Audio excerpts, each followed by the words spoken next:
Hey, lovelies. So, welcome to April. And yeah, if this is your first time to my channel, there's been a lot that's been going on in my life. So, I encourage you to check out the stuff I've been posting about wobble readings. I won't be doing a wobble reading today, I don't think. I might change my mind as we as we get into the video. And also this completely I don't even know, this good trouble that I'm wanting to get into starting July 4th, which is to walk to Washington, D.C. I was thinking of this as a Washington to Washington walk, but now it's really clear to me that this walk, this Liberty Walk, this walk in view of the deep promise of what my country, the United States of America, the deep promise that has never been really realized in this country, what that deep promise is all about, walking as an act of faith, that good trouble that I can get into on my feet, walking across the country, that needs to start where I am. It needs to start from right here, from Eugene, Oregon, which is where I live and have lived for, holy cow, 30 years. Mine just got blown. Yeah, 30 years, the longest I've ever lived anywhere. Yeah. Anyway, so this walk across America, I've been talking about that in videos, and if this is your first time to this channel, check out, I don't know, I'll put links and all sorts of things. But today, it is the start of April. It's actually April 2nd. And as is my wont, I will be talking about my card of the month, which this month is the Six of Cups. Now, some of you have, perhaps many of you have been involved in the Drop 'em 78, that annual tarot challenge where we spend 78 days going through a deck of our choosing, one card at a time, one day at a time. And my deck was Nicholas Bruno's Somnia Tarot, a deck that dives all the way into the unconscious and pulls those dream images up. A very powerful deck. And a deck that takes images that are often in the kind of Waite Smith iconography, seem really sweet and lovely, and makes them a little bit intense. The faces of the figures in this deck are all either shrouded with hair or turned away from the camera, or covered with, as in this case, a kind of Handmaid's Tale looking hood. But these images, which have the feel of nightmare, of dreamscape, for Nicholas Bruno, enable us to really dive into the stuff that needs to come into the light, and to find within that which might be submerged in the murky waters, say, of the classic Waite Smith, the classic tarot imagery of the moon, to find within those murky depths, to find a way forward into a clarified and revitalized and free future. So the card of the month, as defined by my Wheel of Life spread, is this Six of Cups. The card of the month last month was the Five of Cups. So that's super interesting in and of itself, My hub card, my card that is at the center of my Wheel of Life spread, has been the Knight of Wands. And I think, my this passion, this calling, this impulse, this inspiration, this vow to walk across America, holding aloft in my heart and in my body, in my posture, the light of liberty. I mean, that's a fucking Knight of Wands, fire of fire kind of impulse, if ever there was one. So, now it makes a lot of sense to me why the Knight of Wands is my hub card. But what is this move from Five of Cups to Six of Cups? I mean, for me, this is about how to turn my relationship to grief and loss into something that feels like the dawning of hope.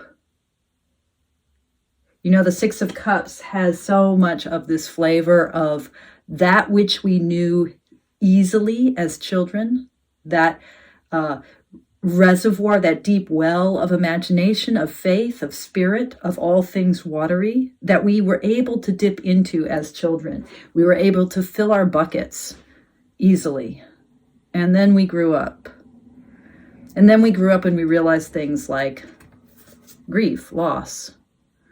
The cup is not half full, it's half empty, or maybe it's all the way empty. You know, this question that the Five of Cups really asks, which is, how can I turn my attention toward the two cups that are full? In the Nicholas Bruno imagery, it's kind of reversed, because there are two buckets that are in the water and three buckets that are above water, which is different from the Waite Smith imagery. I'll plop a Waite Smith image in here, so that makes more sense. But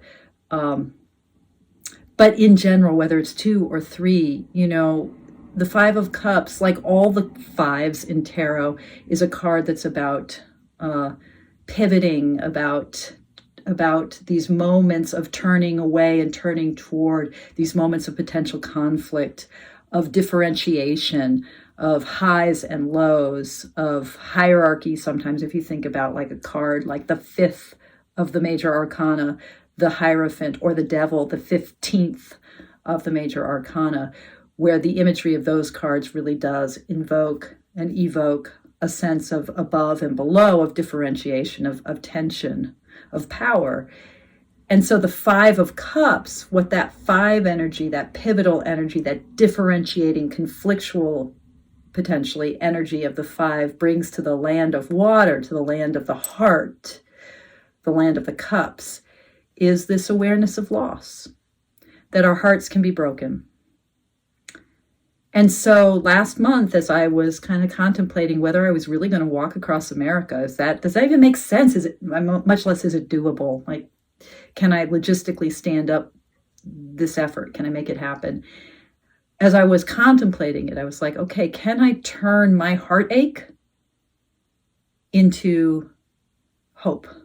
Or can I find the hope? Can I find the faith that's in the very shadow of this heartache? Can I bring hope into the light? And that's what I think this Liberty Walk is all about. Now with the Six of Cups, I lost my card. Where is it? All right, we'll pretend I'm holding it up. Now, here it is. Now with the Six of Cups, yeah, how do I bring my childhood innocence out to play? How do I play? So much of what this moment in my nation's history needs is a sense of creative play, a sense of possibility. Like, we don't have all the answers, for good or for bad. We don't have all the answers. The future is not written.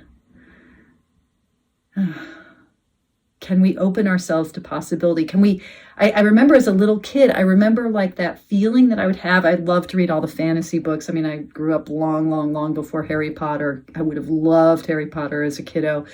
But, you know, reading Narnia books, reading Tolkien, reading, you know, Edith Nesbit, like all the fantasy stuff, Susan Cooper. I love British fantasy fiction.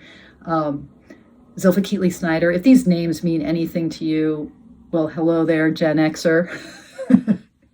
But in any event, I remember that feeling of like being, I don't know, 10, 11, 12, and just being like, maybe as I turn this corner, there will be a fawn there and holding packages, you know, maybe when I open this door, something magical will be on the other side. Maybe as I walk through this forest, I will find the mystical glen where the witches and fairies and wizards all hang out. That sense of possibility, that deep and nourishing well, that wishing well, that's the land of the Six of Cups.